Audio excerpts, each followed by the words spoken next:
여러분 안녕하세요. 지금 저는 약간 저녁 시간이고, 또 주일이라서 예배를 갔다 오고 이렇게 한가롭게 보내고 있습니다. 어떤 분이 또 저한테 댓글을 남기셨는데, 남자 선생은 교습소 하면 안 되나요? 뭐 이렇게 너무 답답하셨나 봐요. 그걸 오늘 댓글을 남기셨는데, 그래서 거기에 대해서 약간의 인사이트를 드리기 위해서 제가, 한번 말씀을 드려 보겠습니다. 결론은, 만약에 이분이 나이가 어떻게 되는 분인지는 모르겠지만, 요즘에 하도 그냥 시국이 그냥 세상이 어지럽고, 막 이상하고, 막 이래가지고, 보편적으로는, 그러니까 초등학교 같은 경우는 거의 부모님들이 90% 이상은 여자 선생님을 선호하죠. 그런데 중고등학교로 갈수록 만약에 수학의 경우는 남자 선생님이 실력이 있고 수학을 잘하는, 이것도 편견이긴 한데 아무튼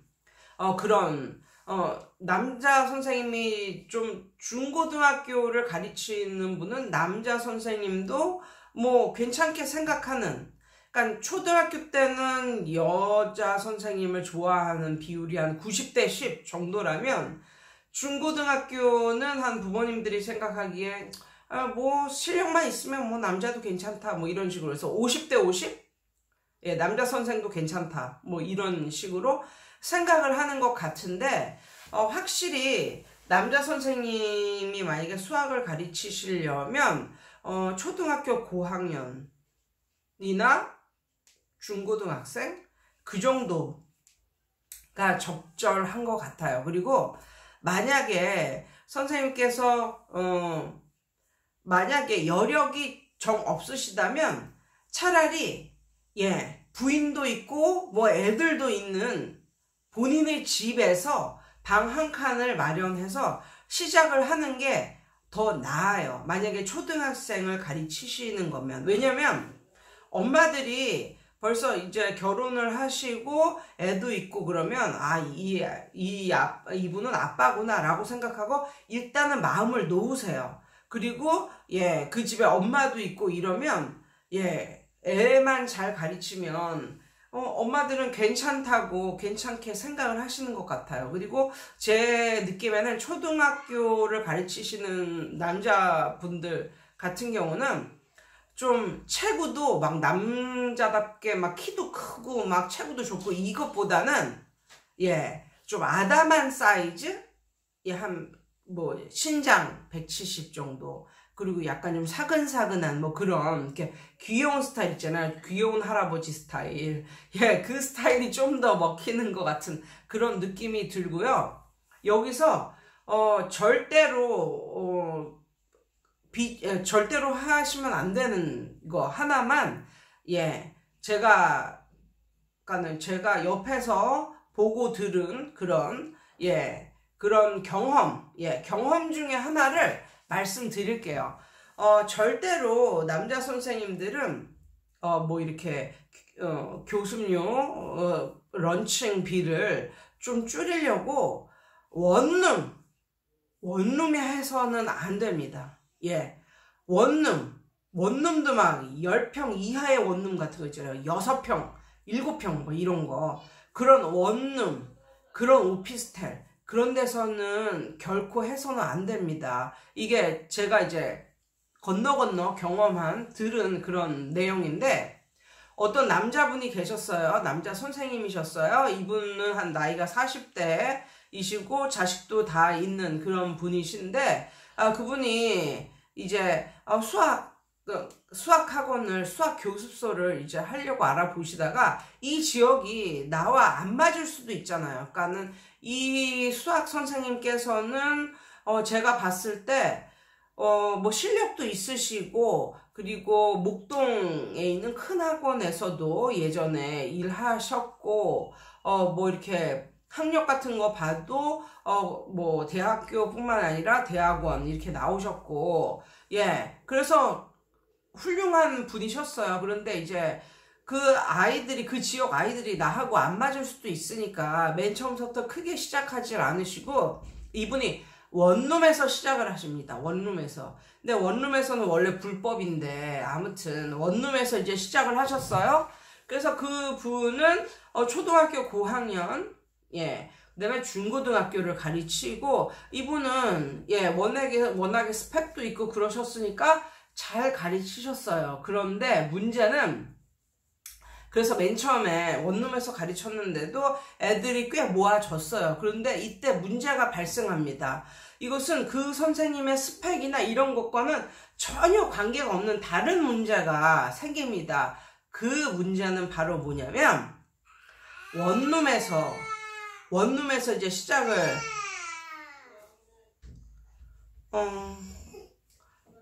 예, 원룸에서 이제 시작을 했잖아요.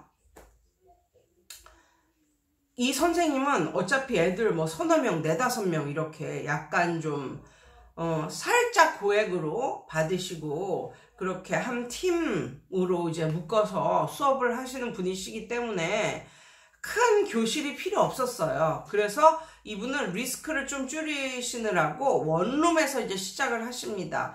원룸에서 시작을 하시는데 문제는 어디서 발생했냐면 원룸이잖아요. 예. 게다가 가장 민감한 사춘기의 애들이란 말이에요. 여학생들도 있고 남학생들도 있고 중학생들, 초등학교 고학년서부터 이제 중학생들, 고등학생들 이렇게를 가르치다 보니까 문제는 화장실 사용에 있었습니다. 원룸은 원래 혼자 사는 사람들이 사는 곳이잖아요. 보통은 이제 뭐 둘이 뭐 부부거나 아니면 혼자. 그래서 화장실을 사용할 때 이런 방음이라든가 뭐 이런 게 되어 있지를 않죠. 누가 자기네 집에서 화장실 사용하는데 방음을 치는 사람이 어디 있겠습니까? 근데 이제 잘 못 만들어진 그냥 원룸은 그런 소리가 너무너무 잘 들리는 거예요. 그래가지고 애들 중에 화장실을 이제 화장실이 급해서 이제 사용하고 나오면 그 소리가 다 들리는 거죠. 그 고요한 교실 안에서 그 소리가 다 들리는 거예요. 얘가 똥을 쌌는지 오줌을 쌌는지서부터 시작해서 방구를 꼈는지 뭐 다 들리는 거예요. 그러니까 애들이 벌써 거기까지는 얘네도 생각을 못했죠. 근데 너무 창피한 거야. 특히 여자끼리 남자끼리 있을 땐 덜 창피한데 예, 누가 뭐 성별 보고 뽑나요? 그냥 비슷한 레벨이면 뽑는 거잖아요. 그러니까 이게 정말 감수성도 예민하고 그런 나이인데 그런 애들이 네다섯 명 이렇게 수업을 하다가 화장실을 가면 그 소리가 그대로 들린다. 예. 그러니까 애들이 화장실을 못 가는 거죠. 그럼 화장실을 너무 가고 싶은데 화장실도 못 가고 수업을 하면 그 수업이 들리겠습니까? 예, 근데 여기서 하나 더 나아가서 이 선생님이 장이 무지 안 좋으신 선생님이셨어요. 예. 그래서 애들이 있는데 애들 이렇게 뭐 문제 풀리고 하면서 화장실을 갔다 오는데 선생님의 그 화장실에서 나는 그 소리가 그대로 들리는 거예요. 그러니까 선생님에 대한 리스펙트가 없어지는 거지. 점점. 예. 정말, 예, 선생님은 선생님입니다. 예. 절대로, 선생님은요, 애들이 있는데, 화장실을 사용해서 그 소리가 애들이 들으면 안 돼요. 예. 선생님의 디그니티가 진짜 떨어지는 거예요. 예. 저는 예전에 초창기에 집에서 이제 수업을 했을 때, 이제, 뭐 방 한 칸에서 이제 수업을 했었는데 화장실이 가고 싶으면 꼭 안방으로 가서 안방 문을 걸어 잠그고 예 안방에 있는 화장실을 썼습니다. 예, 그러니까 이 선생님도 사람이라서 다 똥 싸고 오줌 싸고 그런 걸 다 알아요. 그렇지만 그 소리까지 들리게 해서는 진짜 안 된다는 거죠.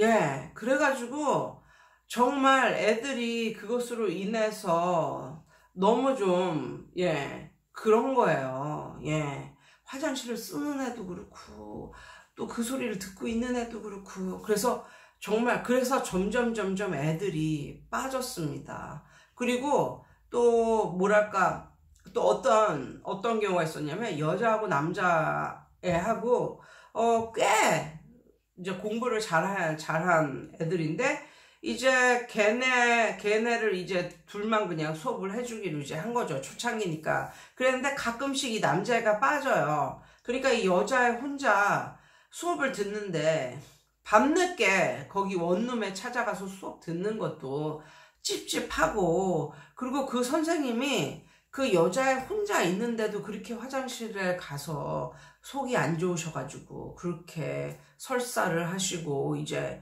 이런 거예요. 그러니까 얘는 선생님에 대한 디그니티가, 리스펙트가 점점 떨어지는 거예요. 그래서 결국은 몇 달 안 가고 학원을 나온, 예, 그런 경우. 그러니까 이거는 그 선생님의 실력, 그것과는 전혀 상관이 없는, 예, 문제인데 다른 데서 터진 거죠. 그래서 절대로 원룸은 뭐 남자 선생님이건 여자 선생님이건 원룸은 비추입니다. 예. 교습소는 괜찮아요. 교습소는 어떤 교습소가 괜찮냐면 건물 안에 있는 교습소.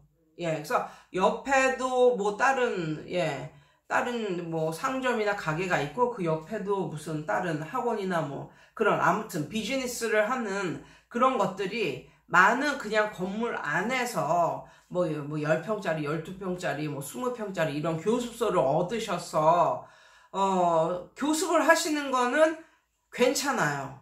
예. 근데 그 10평짜리 뭐 10몇 평짜리 그런 것들은 화장실이 외부에 있으니까 차라리 외부에 있는 화장실이 나아요. 예. 실내에 있는 화장실보다는 학원이 작은 교습소라고 한다면, 예.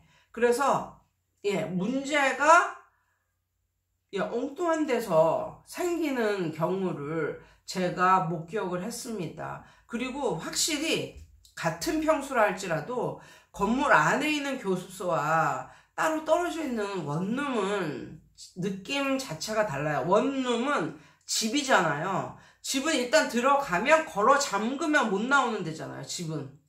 그렇지만 교습소는, 건물 안에 있는 교습소는 옆에도 다른 사람이 뭐하고, 그 옆에도 뭐하고, 위층에도 뭐하고, 아래층에도 뭐하고, 뭐 이런 곳이고, 그 다음에 들어가는 것도 문만 열면 들어가고, 나오는 것도 문만 열면 나올 수 있는 곳이지, 뭐 비번을 찍는다든가 이게 아니니까, 예, 훨씬 들어가고 싶을 때 언제나 들어가고, 나오고 싶을 때 나올 수 있는, 예, 그런 사업장이 좋지.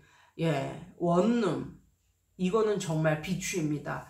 특히 여자 선생님도 아닌 남자 선생님 같은 경우, 예,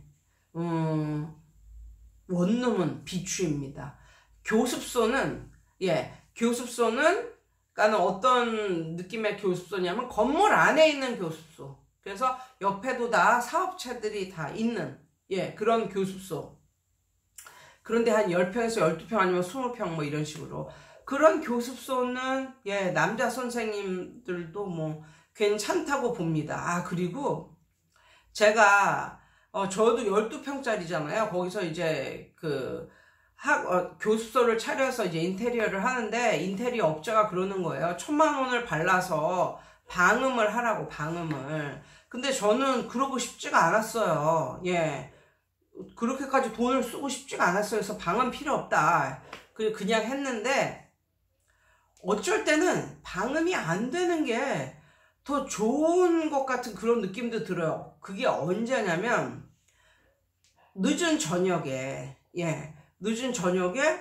뭐 고등부 남자애, 아니면 요즘에는 중3도 등치가 엄청 커요, 애들이.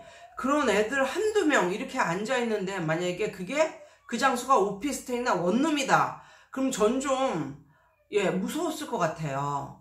예. 그런데 그냥 그런 건물 안에 있는 그런 교습소에다가 옆에도 다 영업을 하고 있고, 또 저 같은 경우는 옆에는 이제 떡볶이집이고, 또 옆은 또 미용실이거든요. 그러니까 그런 데서 사람들 말하는 소리가 들려요. 근데 그런데 어느 정도 소음의 느낌이냐면 사람들이 이렇게 말을 하잖아요. 그러면 말의 내용은 모르겠지만 사람들이 말을 하는구나. 저 목소리가 여자의 목소리구나, 남자의 목소리구나. 그것까지는 간파되는 그 정도의 소음이라는 거죠. 그래서 어쩔 때는 이 소음이 약간 너무 적막하고 정적이 감도는 그런 데서 남자애 하나 놓고 뭐 이렇게 보충을 한다고 만약에 생각을 해봅시다. 그러면 서로 좀 깨름직한 그런 분위기일 수도 있어요, 이게. 예. 그런데 그런 시간대가 좀 늦고 뭐 이렇게 해가지고 그 애를 보충을 시키는데, 내일이 뭐 당장 시험이라서 그 애를 이제 보충을 시키는데 옆에서 이렇게 소음이 들려와. 여자 목소리, 뭐 남자 목소리, 아줌마 목소리, 아저씨 목소리, 뭐 이런 소음이 들려와. 그게 오히려 낫다니까요. 옆에 사람들이 많구나, 뭐 이런 느낌. 그 학생에도 좋고 나에게도 좋고. 예. 오늘은 어떤 남자분이 교습소를, 남자인데 교습소 해도 되나요? 이런 질문을 하셔서 제가 한번 생각해 본 것을 올려드립니다. 이상이에요.